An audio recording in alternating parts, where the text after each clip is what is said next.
In ancient times, when the earth was young and men measured their lives in centuries, there lived a man named Enoch, the seventh generation from Adam. He inhabited a world that still recognized the voice of God, though it no longer felt his presence easily. The land was vast and fertile, with rivers flowing through valleys and stars shining brightly in the night sky.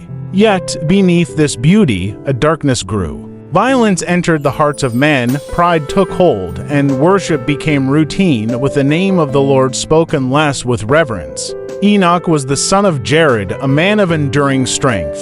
From an early age, Enoch stood apart. He listened intently and observed the sky as if it held significance. While others dismissed stories of Adam and Eden, Enoch was captivated. As a boy, he learned the names of his ancestors: Adam, Seth, Enosh, Kenan, Mahalalel. These names were sacred, each representing memory and loss.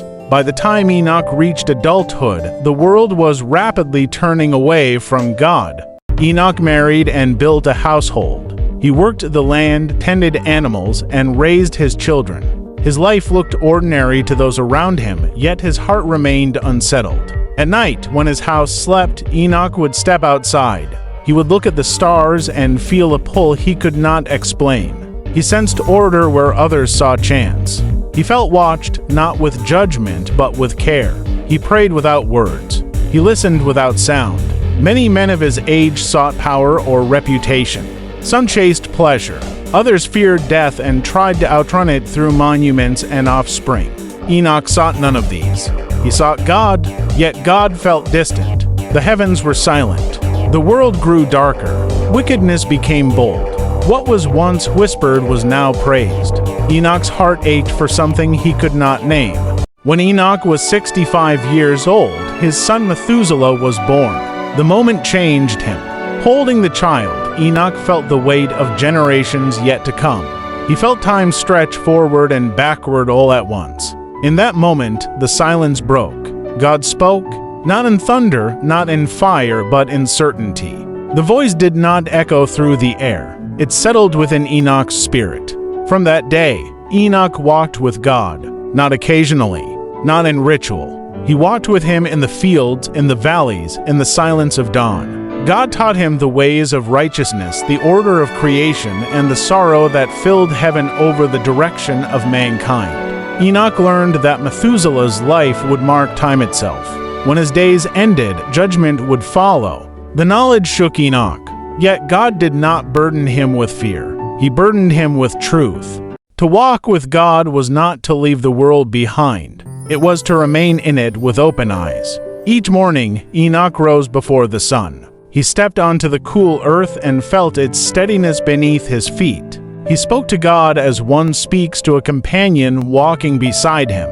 There were no rehearsed words, no offerings of show, only truth. God taught Enoch how creation held together, the turning of seasons, the patience of soil, the rhythm of breath and blood. Enoch learned that the world was not fragile by accident, but carefully sustained by a will far greater than man's ambition. When Enoch passed through villages, he saw men building cities and calling them secure. He saw weapons shaped with skill and pride. He saw songs sung to violence and strength. Where others saw progress, Enoch saw imbalance. God allowed him to feel heaven's grief. In quiet moments, Enoch sensed the distance growing between creator and creation, not because God had moved, but because men had chosen another path. Still, God walked with Enoch, step by step, teaching him that righteousness was not loud, it was steady. As the years passed, God began to entrust Enoch with knowledge that weighed heavily upon his spirit. He showed him what lay beneath the surface of the world, the corruption that spread unseen, the pride that blinded even the wise, the violence that cried out for judgment. Enoch learned that patience had a limit.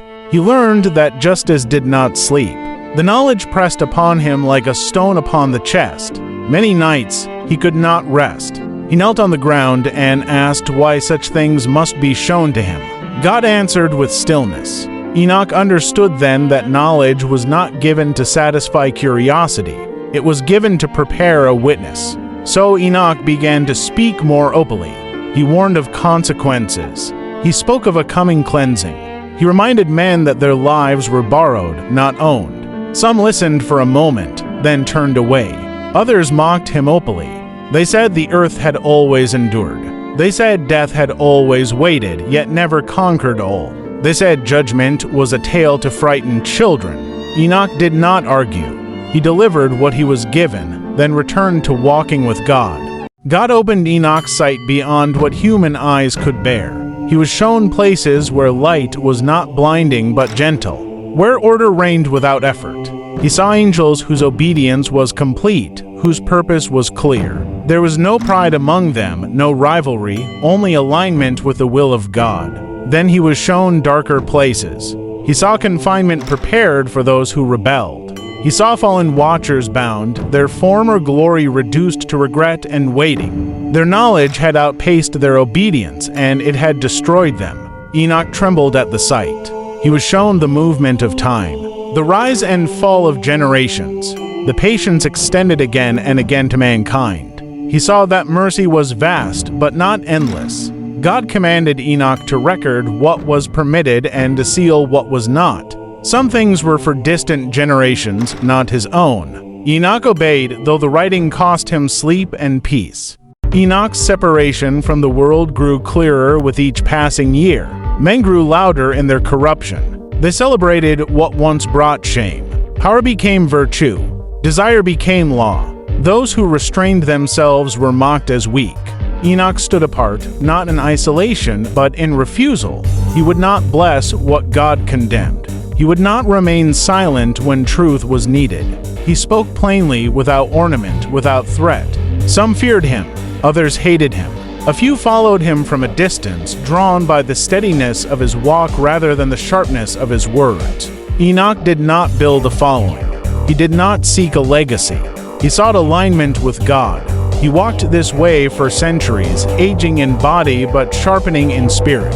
His face bore peace, even as the world around him grew restless and violent. As Enoch grew older, the nearness of God increased. Prayer became less speech and more presence. Words fell away. Understanding deepened.